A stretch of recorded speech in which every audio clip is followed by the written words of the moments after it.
والصلاة والسلام على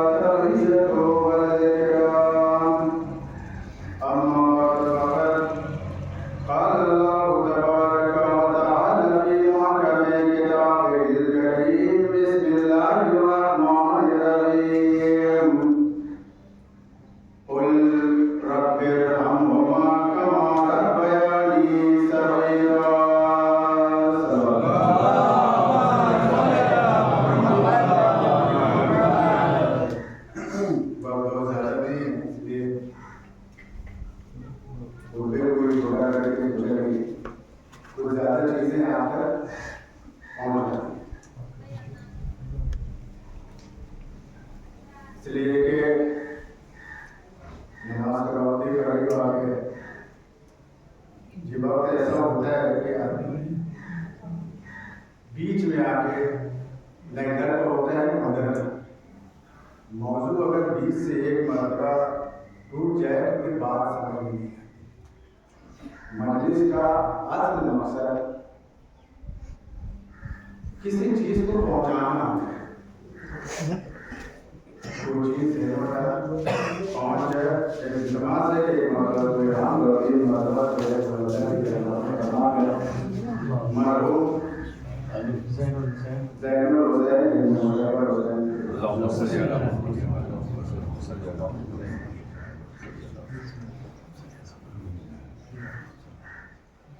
محمد.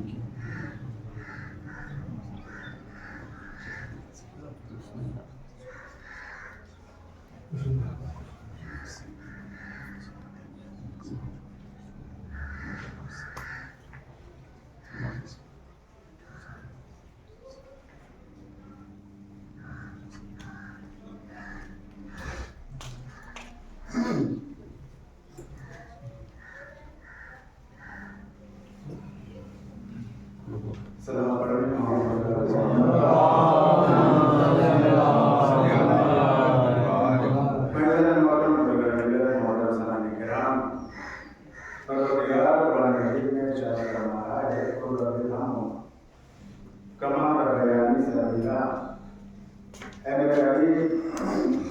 دعا کرو اپنے والدین کے لیے، اپنے رب سے اس طریقے سے کہ میرے پروردگار میرے والدین پر ایسے رحم فرما جیسے انہوں نے سویرے کے عالم میں بچپنے کے عالم میں مانگتے رہے۔ یہ دعا ہے اکثر قنوت میں پڑھنا چاہیے، اس لیے کہ وہ والدین کے جن کی وجہ سے ہم پہچانے گئے، ایک باپ کے سارے ثواب کی مجلس ہے، وہ باپ کی جس کی وجہ سے ہمارے سماج میں معاشرے میں کس طرح کی، وہ باپ کہ جن کی نگاہوں سے ہم نے دنیا کو پہچانا، وہ باپ کہ جس کے سائے تلے ہم دنیا کے ہر دکھ غم مصیبتوں کو یہ نہیں جانتے تھے کہ یہ دکھ اور مصیبت ہے، جب تک والدین کا سایہ ہمارے سروں پر ہوتا ہے ہمیں پتہ ہی نہیں لگتا کہ دکھ کیا ہے اور مصیبت کیا ہے، ہمیں پتہ ہی نہیں لگتا ہے کہ دنیا کے حالات کیا ہے، ہمیں پتہ ہی نہیں لگتا ہے کہ یہ دنیا اچھی ہے یا بری۔ پتہ تب لگتا ہے کہ جب والدین کا سایہ ہمارے سروں سے اٹھ جاتا ہے۔ جب تک والدین ہوتے ہیں ہمارے اوپر کوئی ذمہ داری نہیں ہوتی، کوئی انسان یہ نہیں کہہ سکتا کہ والدین کے ہوتے ہوئے ہم ذمہ دار ہو گئے، بلکہ پوری دنیا کا ہر انسان یہ کہتا ہوا ملتا ہے کہ والدین کے بعد ہمیں بہت ذمہ داری ہے، اس لیے کہ والدین وہ ہوتے ہیں جو بچوں تک مصیبتوں کو پریشانیوں کو آنے ہی نہیں دیتے۔ ایک سایہ دار درخت کہا گیا ہے والدین، خاص کر باپ کو کہا گیا ہے کہ باپ ایک سایہ دار درخت ہوتا ہے، بچے جن کے سائے میں آ کر دنیا کے دھوپ سے بچتے ہیں، دنیا کی دھوپ ان پر نہیں پڑ پاتی۔ ایک مزدور جب تھک جاتا ہے تو وہ اسی سائے میں جا کر بیٹھتا ہے، اسی طریقے سے بچے بھی ہیں، جب تک وہ سائے میں رہتے ہیں تب تک انہیں پتہ نہیں چلتا ہے کہ یہ دنیا کیا ہے، لیکن جیسے ہی والدین دنیا سے گئے انہیں پتہ چلنے لگتا ہے کہ دنیا کیا ہے، اور والدین ہی وہ ہوتے ہیں جو یہ بتاتے ہیں کہ دنیا کیا ہے، والدین ہی وہ ہیں جو بتاتے ہیں کہ اپنے کون ہیں اور پرائے کون ہیں، والدین ہی وہ ہیں کہ جو بتاتے ہیں کہ رشتہ دار کون ہیں اور کون ہمارے رشتہ دار نہیں ہیں، والدین ہی یہ بتاتے ہیں کہ آپ پہ رحم کرنے والا کون ہے اور آپ پہ ظلم کرنے والا کون ہے، والدین ہی ہیں وہ بتاتے ہیں کہ دیکھو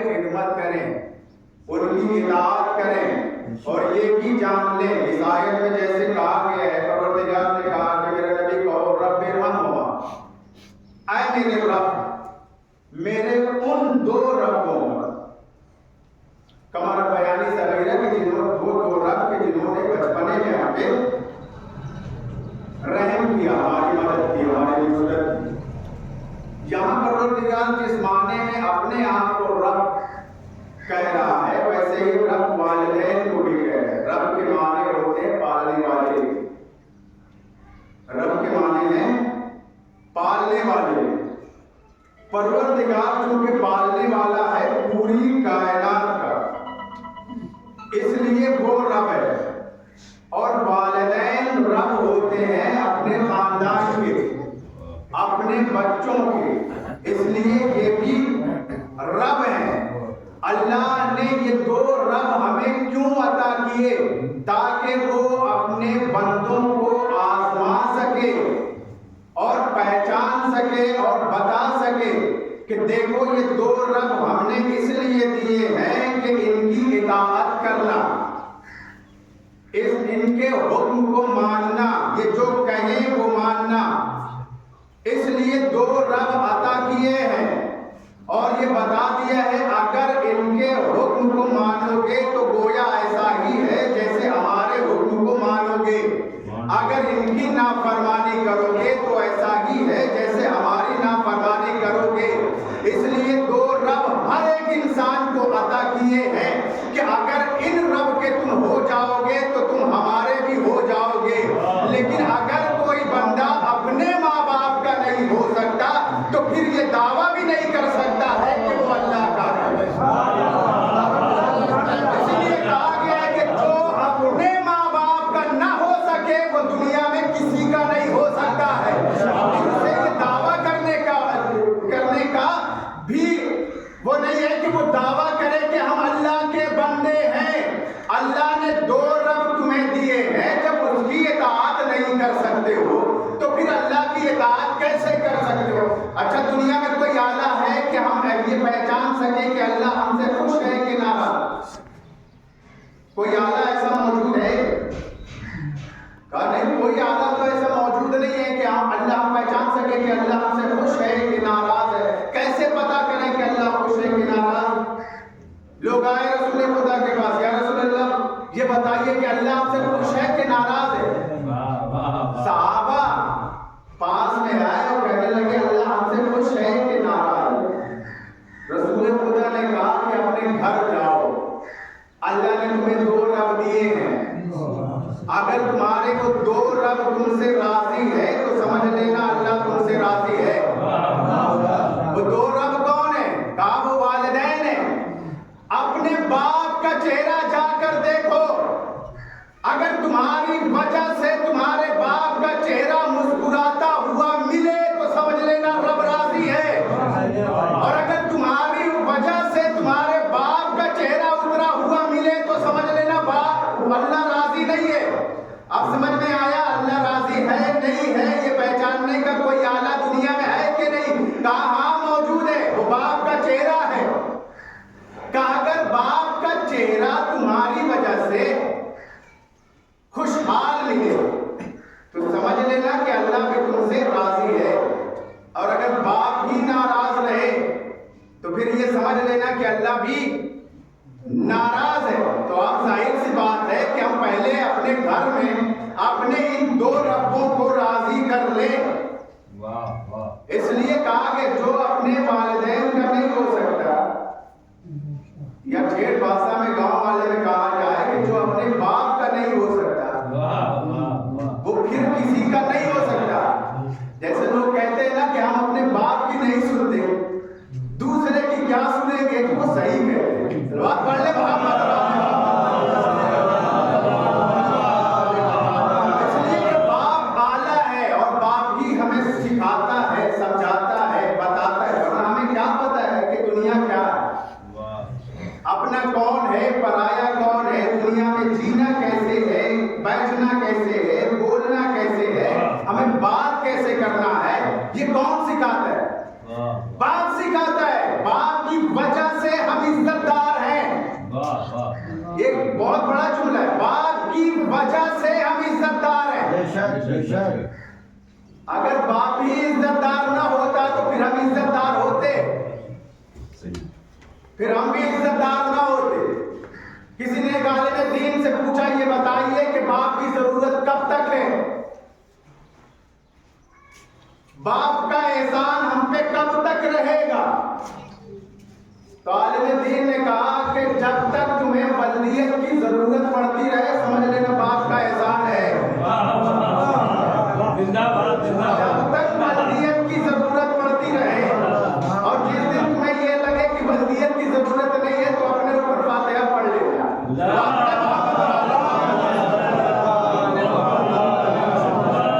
اس لیے کہ عزت دار اگر بنے رہنا ہے تو والدیت کی ضرورت پڑے گی۔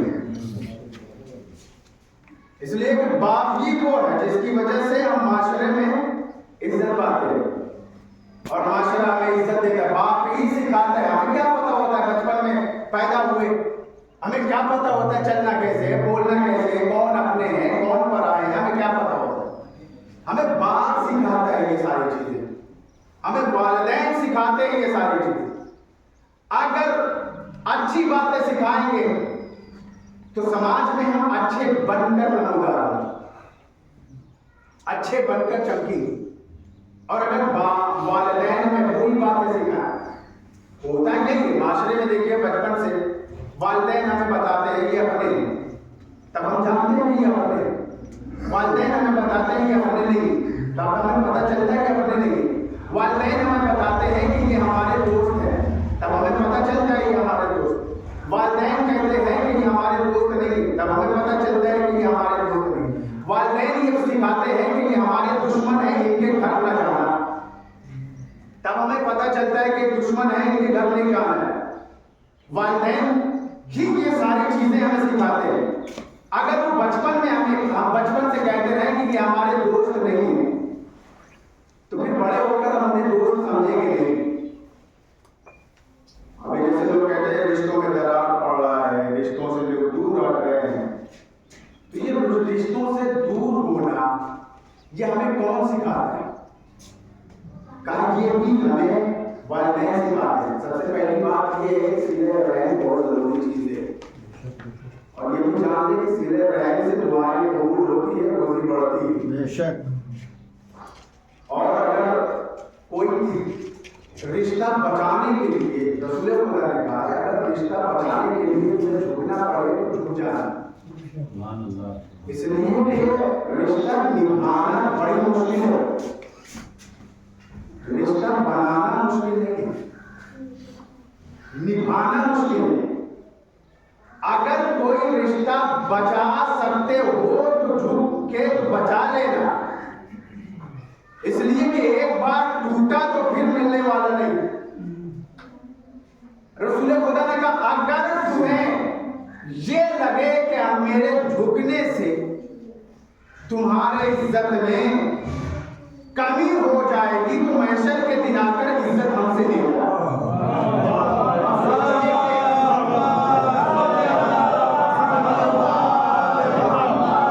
رشتے کی اہمیت کیا ہے؟ رسول خدا نے بتایا کہ رشتے کی اہمیت کیا ہے۔ کہا کہ اگر کوئی رشتہ بچانے میں اور تمہیں چھوڑنے میں یہ لگے کہ تمہاری عزت میں کمی ہو جائے گی تو محشر کے دن آ کے عزت ہم سے لے جانا، وہاں عزت مل جائے گی۔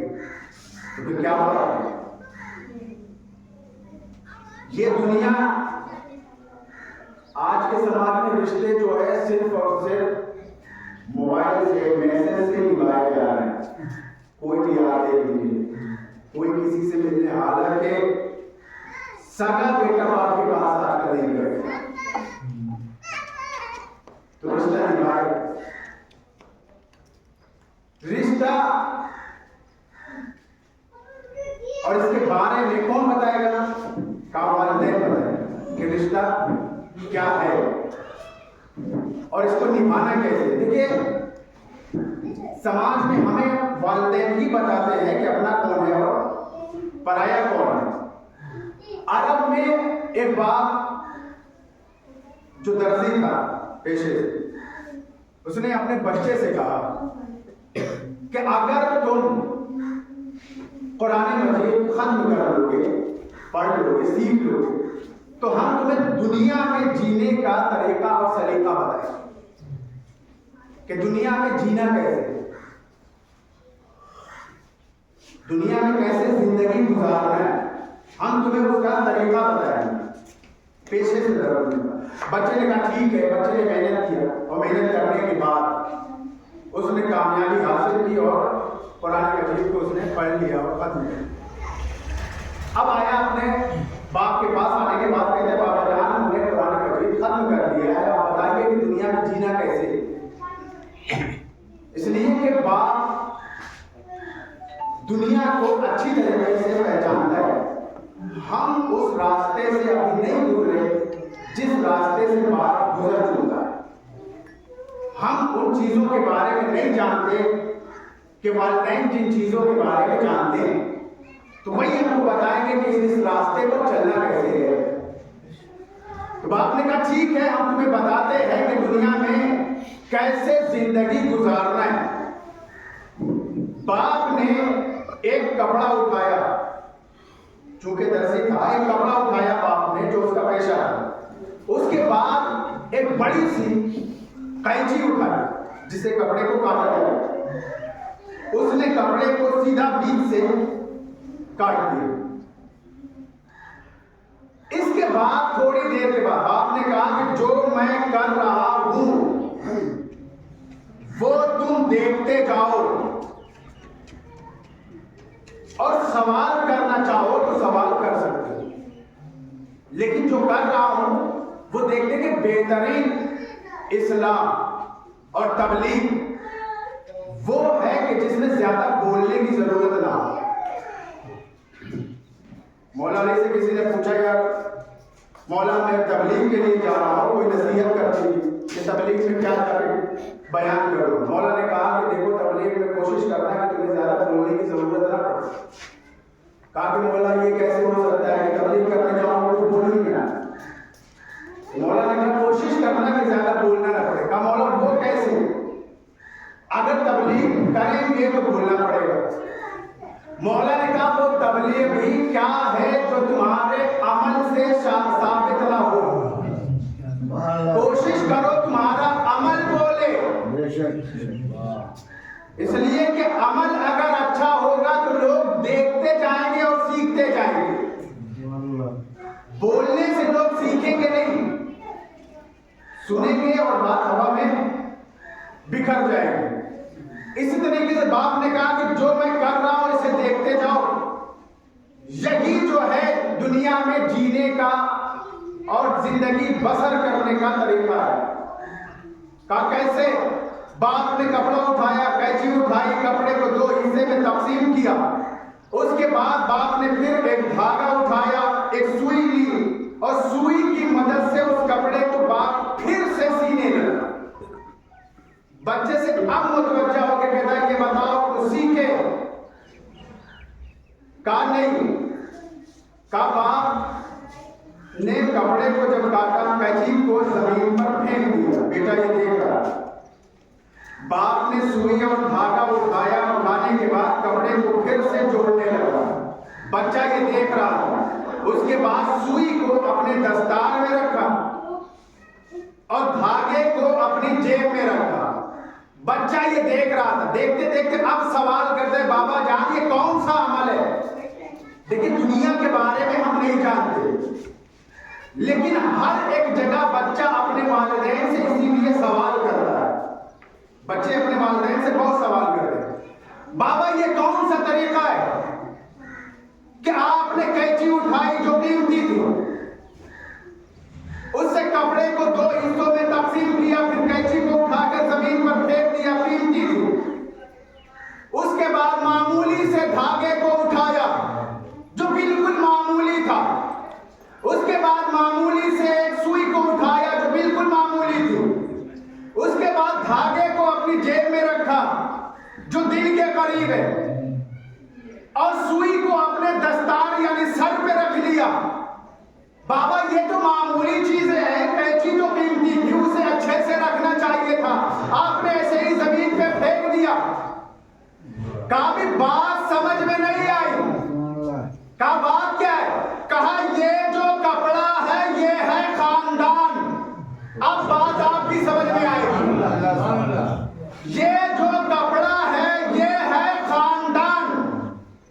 یہ جو قینچی ہے یہ ہے خاندان کو جدا کرنے والی.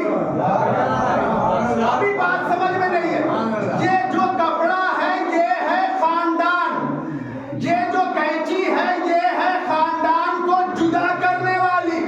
ہم یہ بتانا چاہتے ہیں کہ جو خاندان کو جدا کرے اسے کبھی سر پہ نہ چڑھانا. جو خاندان کو جدا کرے اسے ہمیشہ اپنے جوتوں کی جگہ جگہ دینا. اور یہ جو سوئی اور دھاگا ہے یہ ہے خاندان کو ملانے والے.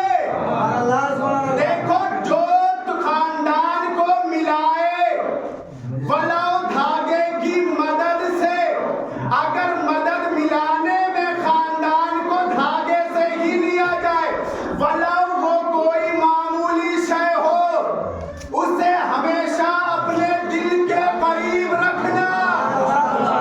اور یہ جان لو جو اس میں اہم کردار نبھا کر خاندان کو آپس میں ملا دے اسے ہمیشہ اپنے سر پہ رکھنا, کبھی سر سے گرنے نہ دے.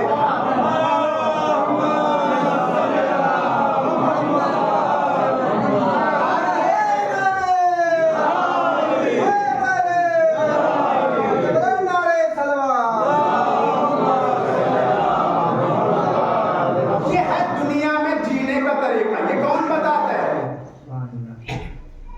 کہا یہ باپ کا عمل ہے جو ہمیں بتاتا ہے. یہ نہ سوچا کریں کہ باپ دن بھر فالتو گھر میں بیٹھا رہتا ہے. نہیں, ان کے عمل پہ غور کیا کریں کہ وہ کیا کر رہا ہے. اگر پیشہ تھا درزی کا, وہ روز کپڑا کاٹتا, روز سلتا تھا, لیکن اپنے پیشے سے اپنے بچے کو یہ سکھا دیتا ہے کہ دیکھو خاندان میں کبھی تفرقہ نہ کرنا, خاندان میں کبھی جدائی پیدا نہ کرنا. یہ نہ سوچ لینا کہ فلاں آدمی ادھر سے آ کے آپ سے اگر دوسرے کی برائی کر رہا ہے تو وہ آپ کی برائی جا کے وہاں نہیں کر رہا ہو.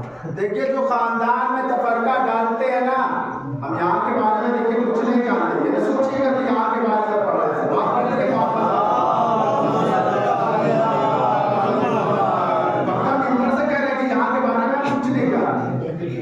اور یہاں دوسری بار بھی آ رہے, ایک ہی رات پہلے رک کے گئے تھے, ایک ہی رات ابھی بھی رکے گا, کسی کے بارے میں جانتے نہیں ہیں. یہ نہ سوچیے کہ کسی نے کہہ دیا ہو کہ ہم میری ذمہ داری جو ہے وہ ہے. بات پڑھ لے محمد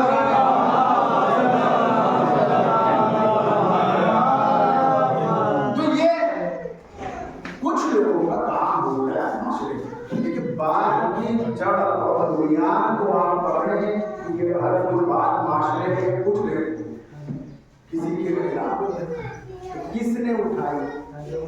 اصل تک پہنچنا ضروری ہوتا ہے. جب انسان اصل تک نہیں پہنچتا ہے تو ہوتا یہ ہے کہ روایت پر روایت بڑھتی رہتی ہے. اپنی شان کو دکھانے کے لیے ایک روایت کہ فلاں آدمی گر گیا. مثلا ایک آدمی نے دیکھ لیا اسے گرتا ہوا, اس نے فلاں آدمی نے وہ گر گیا. اب انہوں نے تھوڑا سا اس میں بڑھایا کہ وہ گر گیا, اس کا پیر ٹوٹ گیا. اب دوسرے نے جب تیسرے سے کہا وہ گر گیا, اس کا ہاتھ پیر ٹوٹ گیا. اب یہ بات بڑھتی گئی. اب یہ بڑھتی ہی جائے گی, گھٹنے والی نہیں ہے. تھوڑا تھوڑا تو بات بڑھے گی نا, لیکن اصل بات کیا تھی؟ اصل بات تھی وہ گر گیا, بس اتنی بات تھی, کچھ ہوا نہیں تھا. لیکن بات اتنی بڑی کہ اسی بات کے بارے میں آپ اصل کسی کو نہیں پتا کہ اصل روایت کیا ہے. اس لیے کہ راوی جتنے بڑھتے گئے روایت اتنی بڑھتی گئی, لیکن اصل بات کیا تھی. اس لیے ہمارے یہاں کہا کہ اگر روایت لینا ہے تو صادق سے لینا, کاذب سے نہ لینا. اگر تمہیں پتا ہو معاشرے میں کہ کوئی جھوٹا ہو تو اس کی بات کبھی ماننا مت, اس لیے کہ وہ کبھی سچ کہی نہیں سکتا. یہ روایت ہوتی ہے. عرب میں مہمان نوازی ایک گاؤں تھا. تمہارا مہمان نوازی بہت مشہور. گاؤں میں اگر کوئی مہمان آ جائے تو ہوتا یہ ہے کہ سارے گاؤں والے مل کے مہمان نوازی میں لگے. یہ پہلے گاؤں کے حالات تھے. پہلے گاؤں کے حالات یہ تھے کہ اگر کوئی بھی باہر سے آ جاتا تھا پورا گاؤں لگ جاتا تھا اس کی مہمان نوازی کے لیے, خاطرداری کے لیے. عرب میں بھی ایک مقالہ تھا وہ پڑھ رہے تھے تو اس میں یہ لکھا ہوا ہے پورے حصہ کہ ایک مہمان آئے تو ان کے سامنے کھانے وانے تھے, پوری بات نہیں بس مختصر تھی کہ ایک لاٹھی بھی ان کے ساتھ لا کر رکھ دی گئی کھانے میں. تو انہوں نے پوچھا کہ یہ لاٹھی کیسی ہے, ایسا تو نہیں کہ کھانے کے بعد پڑھنے والی. انہوں نے سوچا کہ ہو سکتا ہے کھانے کے بعد پڑھے, پتہ نہیں کیسے لوگ ہیں اور کیا رسم ہے یہاں کی. کہا یہ کھانے کے بعد کام آنے دیں. وہاں کے لوگوں نے بھی یہی بتایا کہ یہ کھانے کے بعد کام آتی ہے. اب وہ مہمان چلا ہوتا لگے کہ کھانے کے بعد کیسے کام آئے گی, لاٹھی ہے بڑی, کیسے کام آنے والا. لوگوں نے جو کہا کہ نہیں آپ کھانا کھائیے, انہوں نے کہا نہیں یار لاٹھی کی جو روایت ہے وہ ہمیں پوری پوری بتائیے تبھی کھانا کھائیں گے. ڈر کی وجہ سے کھانا کھا نہیں رہے. تو کہا گیا کہ اس کی روایت تو ہم کو صحیح سے پتہ نہیں ہے, لیکن یہ کھانے پر رکھی جاتی ہے. جب بھی کوئی کھانا ہمارے یہاں مہمان آ کے کھاتا ہے تو یہ لاٹھی بھی رکھی جاتی ہے. کہا کہ اس کی روایت کیا ہے, دیکھیں بات کیسے بڑھاتے ہیں یہ جانیں. کہا کہ اس کی روایت کیا ہے, اس کے بارے میں یہاں ایک بزرگ ہیں وہ بتا سکتے ہیں, صحیح سے تھے بہت بزرگ 60-70 سال کے. تو ان کو لایا گیا, انہوں نے کہا لاٹھی نے کہا نہیں اتنی بڑی ہمارے زمانے میں نہیں ہوتی تھی, آپ نے تھوڑی سی بڑھا دی ہے, تھوڑا سا اور کاٹ دیجیے. تو مثلا 2 ہاتھ کی تھی تو اسے کاٹ کے 1.5 ہاتھ کی گئی. کہا اتنی بڑی, ہاں یہ ہمارے زمانے میں اتنی بڑی رہتی تھی لیکن کھانے پہ رکھی جاتی تھی. اچھا انہوں نے کہا کہ نہیں اتنی بڑی بھی نہیں چلے گی, اصل روایت کیا ہے یہ بتائیے اس لاٹھی کے بارے میں. تو کہا گیا کہ آپ کسی اور کو ڈھونڈنے کے بعد ایک اور بزرگ ملے جو ان سے بھی زیادہ تھے, 80-90 سال کے. کہا انہیں لے کے آئے تو انہوں نے کہا نہیں ہمارے زمانے میں اتنی بڑی نہیں رہتی تھی, اس سے چھوٹی رہتی تھی. کہا کتنی؟ کہا انہوں نے کہا 1 ہاتھ کی رہتی تھی. اب تھوڑا اور کاٹ کے 1 ہاتھ کی بنائی گئی. ان سے بزرگ ڈھونڈا گیا, کہا کہ ابھی بھی کام نہیں چلے گا. اصل روایت ہمیں جاننا ہے کہ اس لاٹھی کی اصل روایت کیا ہے. کہا ان سے بزرگ ڈھونڈا گیا تقریباً 100 سال. کہا کہ ہمارے زمانے میں 1 بالش کی تھی, اس سے بڑی نہیں تھی. اب جو مہمان تھے ان کے دل میں تھوڑا ٹھنڈک پڑی, انہوں نے کہا کچھ تو کم ہو گیا ہے, لیکن اصل روایت ہمیں پتہ کرنا ہے کہ یہ رکھی کیوں جاتی ہے کھانے پر, یہ کھانے پر رکھی کیوں جاتی ہے. اب اصل روایت کہا کہ یہ بتائے کون. کا ایک بزرگ ہے جو تقریباً 150 سال کے, انہیں بلا کر لاؤ تب پتہ چلے گا کہ اصل روایت اس کی کیا ہے. جب وہ بلا کے لائے گئے انہوں نے کہا اتنی بڑی لاٹھی تھوڑی ہوتی ہے, وہ چھوٹی سی ہوتی ہے. کہا کیوں؟ کہا کھانے کے بعد دانت کھودنے کے کام آتی ہے. کہا کھانے کے بعد دانت کھودنے کے کام آتی ہے, چھوٹی سی لاٹھی رکھی ہے. پتہ چلا چھوٹی سی لاٹھی یعنی دانت کھودنے کی چیز کو اتنی بڑی لاٹھی بنا دیا گیا. اس لیے کہا کہ کسی بات کو اگر سنو اس کی اصل کو پتہ کرو, اس لیے کہ اصل کو پتہ نہیں کرو گے تو دنیا کے چکر میں آپ بھی دنیاوی بن کر دنیا والوں کی طرح آپ خداؤں کی پوجا کرو گے, اصل خدا کا پتہ نہیں چلے گا. بات پڑھنے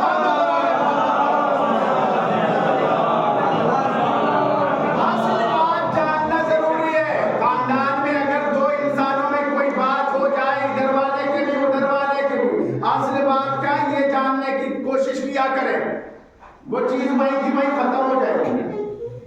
ان 2 بھائیوں میں بیچ والا آ کے لگا کے چلا گیا, تب یہ 2 بھائی الگ الگ منہ بلائے بیٹھے, لیکن پاس میں نہیں آ رہے کہ اصل بات کیا ہے. پاس میں آؤ تو پتہ چلے گا. دیکھیے خاندان سے مل کے رہنے کی پکڑ ہے.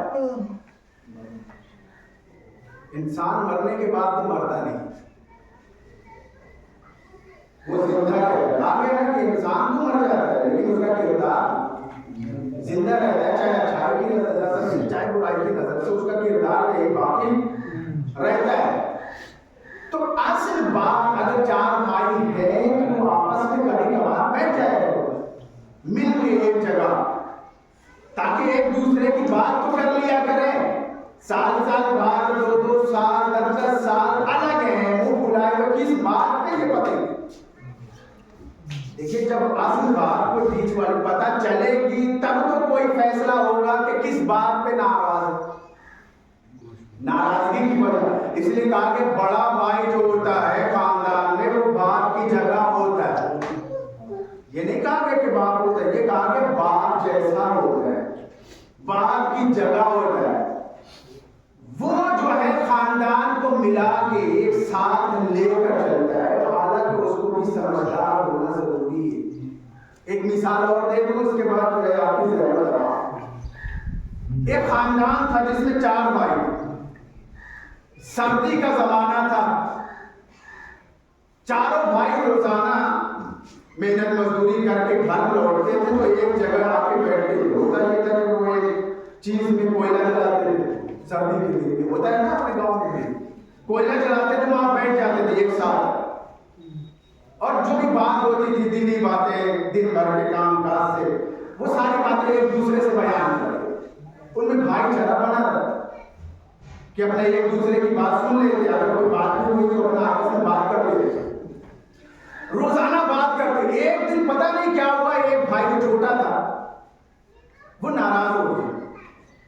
روز آ کے بھائی بیٹھتے, 3 بھائی بیٹھے, ایک بھائی ناراض اپنے گھر میں, وہ آئے نہیں گیا. بڑے بھائی کا سمجھدار ہونا بھی ضروری ہے, لیکن باپ کی جگہ لے گئے ہو تو باپ کے جیسے بھی بنو, یہ ضروری. اس لیے کہ باپ کبھی نہیں چاہتا کہ اس کے بچے آپس میں لڑیں, وہ ہمیشہ یہ چاہتا ہے کہ اس کے بچے آپس میں مل کے رہیں.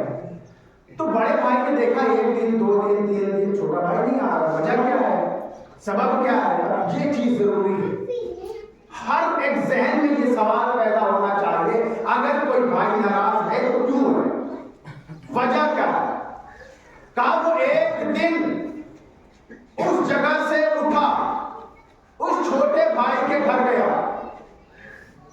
جا کے کیا دیکھتا ہے کہ چھوٹا بھائی اکیلے آگ جلائے ہوئے اکیلے بیٹھا ہے. وہی کوئلے کی آگ جلائے ہوئے اکیلے بیٹھے ہو. کہا گیا نا کہ اپنے عمل سے ثابت کرو.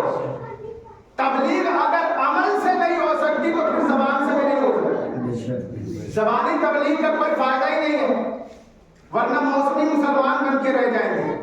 ابھی موسم آنے والا ہے, نئے نئے مسلمان دکھائی دیں گے. ماہ رمضان مبارک جس سے کہا جاتا ہے ہمارے یہاں کے 3 طریقے کے مسلمان ہوتے ہیں. پہلا طریقہ کیا ہے, کہا کہ ایک نسلی مسلمان ہے, ایک فصلی مسلمان ہے, ایک اصلی مسلمان ہے. تو نسلی مسلمان کون ہے, دادا مسلمان تھے, پردادا مسلمان تھے, ابا مسلمان تھے, ہم بھی مسلمان ہیں. بس دین کیا ہے, شریعت کیا ہے, یہ کچھ پتہ نہیں ہے, یہ بس مسلمان ہے. دوسرا مسلمان کا فصلی مسلمان ہے, کا سال کے 11 مہینے تک پتہ ہی نہیں چلتا کہ مسلمان ہے کہ کافر, لیکن جیسے ماہ مبارک رمضان کا چاند فلک پہ نمودار ہوتا ہے, اس کی داڑھی بھی بڑھ جاتی ہے, سر پہ ٹوپی بھی, ہاتھ میں تسبیح بھی آ جاتی ہے, شام ہوتے ہی بڑا سر جو ہے لے کے ماجرا بھی شروع کر دیتا ہے. کہا یہ ہے فصلی مسلمان, لیکن جن پہ زیادہ اعتراض ہوتا ہے کہ یہ نماز نہیں پڑھتے, یہ روزہ نہیں رکھتے, یہ حج نہیں کرتے, یہ کوئی کار خیر نہیں کرتے, ان سے یہی کہتے ہیں ہم کہ ہم دکھاوا نہیں کرتے اور سب کرتے. کہا اصلی مسلمان کون, کہا اصلی مسلمان وہ ہے جو ماں 1 سال میں 1 ماہ جو ہے صرف دکھاوا نہیں کرتا, وہ 12 مہینے مسلمان رہتا ہے. اگر تمہیں دیکھنا ہو تو آ کر دیکھ لینا, شیعہ جتنا مسجد میں نظر آتا ہے اتنا ہی فرش اعضاء پر بھی نظر آتا ہے. اگر پہچاننا ہو اصلی کون ہے تو یہی آ کے دیکھ لینا. کہا یہ اصلی مسلمان ہے. اسی طریقے سے بھائی بھی پہنچ گیا, عمل سے ثابت کرنا ہے. بھائی نے دیکھا کہ چھوٹا بھائی آگ جلائے ہوئے بیٹھا ہوا ہے, آگ تاپ رہا ہے. آنے کے بعد دیکھتے ہیں, کچھ بولتا نہیں ہے, ایک کوئلے کو اٹھاتا ہے, زمین پہ رکھ دیتا ہے. کوئلہ جل رہا تھا, کوئلہ جب جلتا ہے تو لال ہو گیا. جیسے اس نے اٹھا کر زمین پہ رکھا, کوئلہ کیا ہوا, پھر سے کالا ہو گیا. چھوٹا بھائی دیکھ رہا تھا, اس نے پھر کوئلے کو اٹھایا, پھر آگ میں رکھ دیا, کوئلہ پھر دہکنے لگا, لال ہو گیا, شروع ہو گیا, چمکنے لگا.